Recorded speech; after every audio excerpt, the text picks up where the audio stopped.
What is going on? Charles Botenston here, Botenston Properties International. It's funny because I'm completely used to actually saying that out loud. Right now at the office, I'm going to be consistently making podcasts every single Monday and obviously putting it up there. If I have anything else, I'll probably pop in here maybe twice a week or right around there. But my podcasts are just that area that I can just really expand on a topic without, you've already heard me talk about it, expand on a topic without actually having to entertain you on TV. But what I've noticed is that the greatest feeling in the world is doing. And by doing, it could be anything. Doing homework, finishing homework, starting homework, a project, a to-do list, vacuuming, making your bed, making sales calls. It doesn't matter. But that actual feeling of doing, that feeling, even if you failed, like say you approach that pretty girl or you ask that guy out and they say no, you did it. You tried it. And your body, so this is what actually happens chemically within your body. Your body does, say you've never done something before, like skydiving or I don't know, like jumping off the high dive or approaching a pretty girl or talking to a guy or going to the gym. It could be anything. Or you just been putting something off, whatever it is. Your body says the only reason we procrastinate is for one of two reasons. One is we don't think it's a priority or we're afraid of it. So the reason that we're putting off, I don't know, painting a room, cleaning a room or whatever, we don't see it as a priority.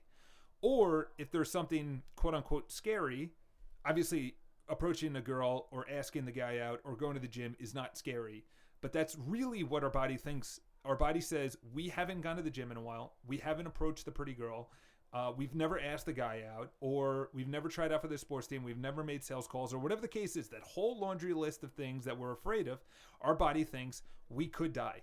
I've already talked about this in the past, I'm not going to go over it, but in short, hormones through our body tell us stop, don't do that, we could die. And the reason our hormones and chemicals are released in the body and it tells us don't do that, we could die, is because we don't have a reference experience that when we do this we will live.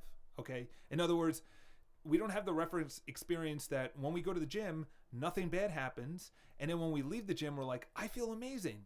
Or I made a sales call and nothing happened. And it's like, I feel amazing. Why do you feel amazing? Because you tried it. Nothing happened to you. You survived. And your brain says, let's do that again. And the reason your brain says, let's do this again is because you survived. And, in your mind, you could be thinking, you could be extremely, forward thinking and exactly know what I'm going to be saying, which is, back in the day, that's how people started or stopped doing anything. Going out for a kill, going to war, approaching that girl in a tribe where if it didn't go well, all the other women knew in that tribe, and then you were kind of shunned. You weren't the alpha male. You kind of were the beta male, and you got pushed down into the tribe, and you didn't procreate, or you pass your seed to another generation. And that's essentially what it is in today's world, is that we have an inclining, a desire to fit in. And if we don't fit in, then we're an outcast. And if we're an outcast back in the day, we would have to leave the tribe. So what am I getting at? And I know that was a complete tangent, but it really goes into what I'm about to say, which is there's a book out there. Highly recommend reading it. It's called The Winner Effect. So the winner, like WINNER, winner effect. So when you win, testosterone is released. And testosterone is the feel-good hormone that is essentially, it makes you braver. It makes you, it really, there's more confidence. You feel better about yourself. So when you win, and in the book they talk about all the studies that when you win and you get a release of testosterone, when you win again, you get more testosterone. And essentially, the more and more you do that, the bolder and bolder and bolder and more confident you get. And then it's essentially an effect. It's a cyclical effect that does, I tried, I won, I feel bolder. I tried, I won more, I feel even more bolder. And then you go and go and go and go until you actually start rising up in society, in your company, in your business, financially. As this could be anything. Like I talked to this guy. He said yes. I said, okay, you know what? I'm going to approach another guy. Say that guy said yes. You're like, wow, okay, you know what? Maybe asking guys out isn't so scary. Or I asked my boss for a raise, and now because you got the raise and he said yes or she said yes, you're now going to go out and get more business because you feel bolder. You had this rush of doing something that you thought is not good or safe, doing it, surviving. Your body says, okay, that's good, and then you won. And then it's a rush of chemicals that you then try even more things that are even more bolder. So why am I saying all of this? There is no feeling like doing. There's no feeling. Doing anything like I began. There is no feeling. You can't replace. So what I wrote down on my notes was there's no feeling. There's the feeling of doing is irreplaceable. It's irreplaceable. There's nothing you could do that you can get the same feeling long term. You can get it short term, which is, you just won a bet, or you're at the casino and you gambling, or sex, or even pleasuring yourself. Like these things that are just temporary highs. These things that are just like ding and down. Even drugs or alcohol or something like that. It gives you that temporary high and then you go down. It's like a peak and then you crash. But to get the up and then plateau and then go even higher is through doing. All right. And where did I get this from? So over the weekend, I had a lot of things to do and I didn't want to do any of it. What I start with podcast, I said, listen, if there's a priority and you don't think it's high on the priority list, you're not going to do it. What do I mean by that? Like, if someone goes to the hospital that you love, that you care about, say your child, your spouse, your parents, or whatever, that's number one. Okay. Number two is, I don't know, like your boss or your friend or whatever. Number three is maybe a stranger or you see someone on the street. Like, there is a hierarchy of needs. Okay. An emergency where someone that you love and you trust just got into a car accident and they're in the hospital. You drop everything and you go. Okay. Cleaning your room is not a priority. However, what I could say is if your room is dirty, it is a direct comparable to your life. Because when you walk, it is literally your mind. It is between your ears. That is exactly what's going on in your mind. If you have a dirty room, that is exactly what it's like when you don't do what you need to do. Because if you come home to your room and it's dirty, and you don't know where things are, or you don't care, that's a reflection of your life, your mindset. Because myself, if I come home and my place is dirty, I'm thinking, where do I put my clothes? Where's this? Where's my plug for my computer or for my phone? Or where's this book? Or, you're looking for things instead of having everything organized where you just go in, you get it, and you leave. You go in, you cook, you clean the dishes, and then the next day you cook, you clean the dishes. And that essentially is both things that I've been talking about. The winner effect of doing the cooking, cleaning the dishes, so the next day you could cook, clean the dishes, and everything is clean. The kitchen is clean, the pots are clean. That's the winner effect. In other words, you're doing it, you get a shot of, because you don't want to, first of all, not a lot of people my age, 32, want to be cooking.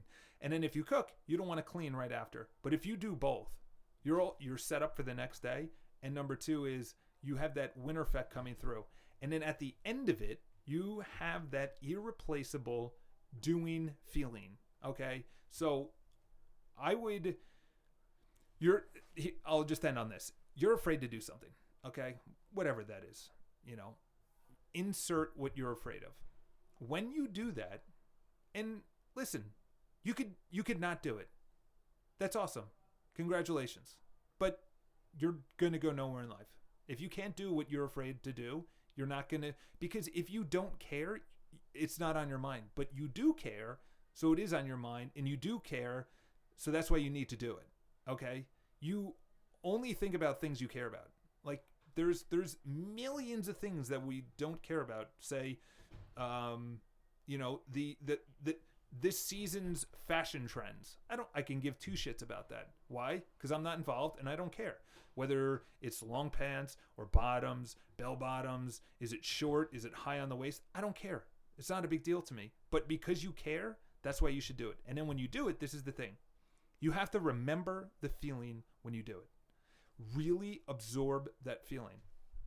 Anytime I go to the gym and I'm done with the workout and I'm in the locker room or I'm in the steam room or whatever the case is, I make it a point to remember that feeling of doing, that feeling of accomplishment, that feeling that I was maybe tired or I was just, I just didn't want to wake up and go to the gym that day. I wake up at 5 o'clock every single day, and there's times like today where I snooze my alarm like 4 or 5 times because I was exhausted, literally exhausted. I didn't do my morning routine, but I still went to the gym. And when I was done with my workout, I just said, I have to remember this feeling, and I've been doing it for a while. So this is the easiest thing to actually do. Whatever you do, don't remember what it was like before you did it, because that's the fear.